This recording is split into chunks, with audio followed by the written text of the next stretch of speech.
कार्य कर रहा हूं, कोई सेवा का कार्य नहीं कर रहा हूं। मैंने प्रयास किया कि बहुतायत रूप में जब दिल्ली से तंवरों का माइग्रेशन हुआ तो राजस्थान में तमरावती में और रूणीचा में सबसे पहले तंवर पहुंचे। उसके एक शाखा ग्वालियर में गई, एक शाखा हिमाचल प्रदेश में गई, एक शाखा हरियाणा में गई, एक शाखा मुरैना जो तंवर घार जिसको बोलते हैं 350 गांव है वहां गई।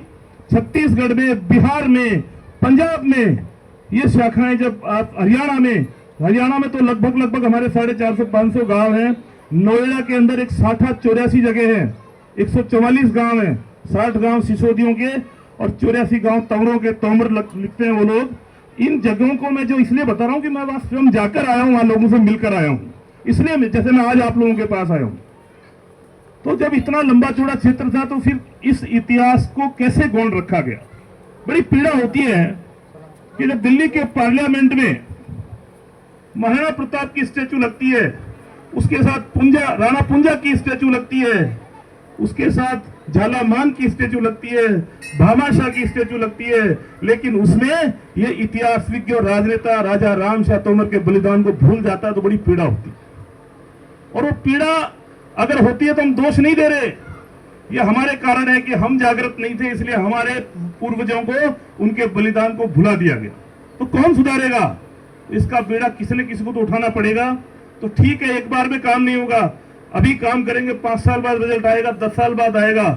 हम लोग तो ये विश्वास रखते हैं कि एक बार अगर आप एक कदम आगे बढ़ाएंगे तो मान लेते हैं कि अगर 100 मील का रास्ता है तो 99 मील का ही बचेगा। तो हम उस सोच के व्यक्ति हैं, इसलिए हम लगातार लग रहे हैं। और हमारा ये संकल्प है कि दिल्ली के एयरपोर्ट के बाद, ये प्रस्तावित है भारत सरकार का, दिल्ली के एयरपोर्ट के बाद एक बहुत बड़ी स्टैचू बनेगी अनंतपाल तोमर की विशालकाय। उसके लिए भी हम लोग प्रयास कर रहे हैं। राजा रामशाह तोमर के जो स्टैचू है उसके लिए भी हम लोग प्रयास कर रहे हैं। लेकिन ये संभव कब हो पाएगा? जब हम सब लोगों की आवाज धीरे धीरे हर कोने से पहुंचेगी तो ये संभव हो पाएगा, एक व्यक्ति से संभव नहीं हो पाएगा। ये केवल हम हमारी ड्यूटी का काम कर रहे हैं और इसमें जब आप लोग जुड़ जाएंगे तो हमारी शक्ति बहुत मजबूत हो जाएगी। मैं बहुत ज्यादा धन्यवाद देता हूं मातृशक्ति को कि आप मान के चलिए कि आज सुबह जब हम लोग 6 बजे रवाना हुए थे तब से लेकर अब तक मेरे पास कोई फोन घर से नहीं आया।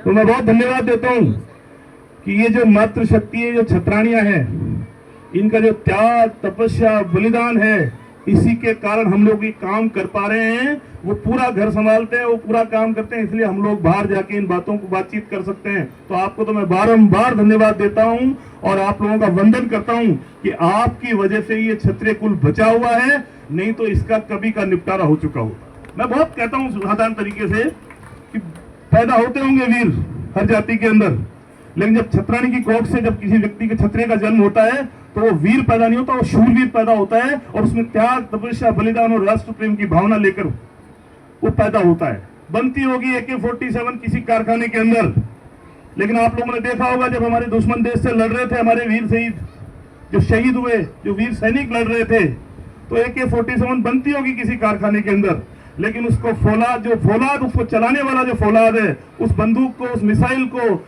उस ब्रह्मोस को चलाने वाला जो फौलाद है, अगर वो कहीं पैदा होता है तो छतरानी की कोख से पैदा होता है। ये जिगर लेकर हम लोग पैदा होते हैं। तो हम लोगों को तो निराश होने की आवश्यकता ही नहीं है, क्योंकि ईश्वर ने हमको क्षत्रिय कुल में जन्म लेके वैसे ही हमको एक आशीर्वाद प्राप्त कर दिया है। तो हमको तो निराश होना ही नहीं चाहिए। कोई कुछ भी कहे, जब मैं कार्य करता हूं तो अपने ही परिवार के कई लोग प्रश्न उठाते हैं और मुझसे कहते भी हैं कि इतना लोग आपके लिए कुछ नकारात्मक लिखते हैं। अरे वो मेरे इसलिए मुझे लिख रहे हैं, वो पड़ोसी के लिए थोड़ी लिखेंगे। तो अगर कोई व्यक्ति आपसे प्रश्न पूछ रहा है और आपके खिलाफ भी लिख रहा है तो भी आपका भाई है।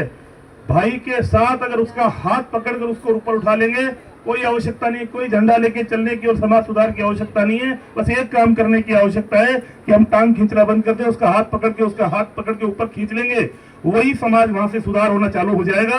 कोई नई परंपराएं लगाने की आवश्यकता नहीं।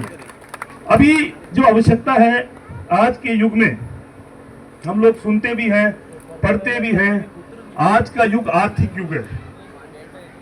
अगर आर्थिक रूप से हम लोग सक्षम नहीं होंगे तो इस लोकतंत्र की रीतियों और नीतियों का लाभ नहीं उठा पाएंगे।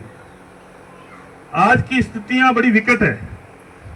आज हमारे पास सोशल मीडिया का जमाना है। जो मेरे मन में भाव आता है तुरंत मैं 2 मिनट में लिखकर पूरे जो है जन समूह तक मेरी बात को पहुंचा सकता हूं। लेकिन धैर्य भी क्षत्रिय का सबसे बड़ा गुण है।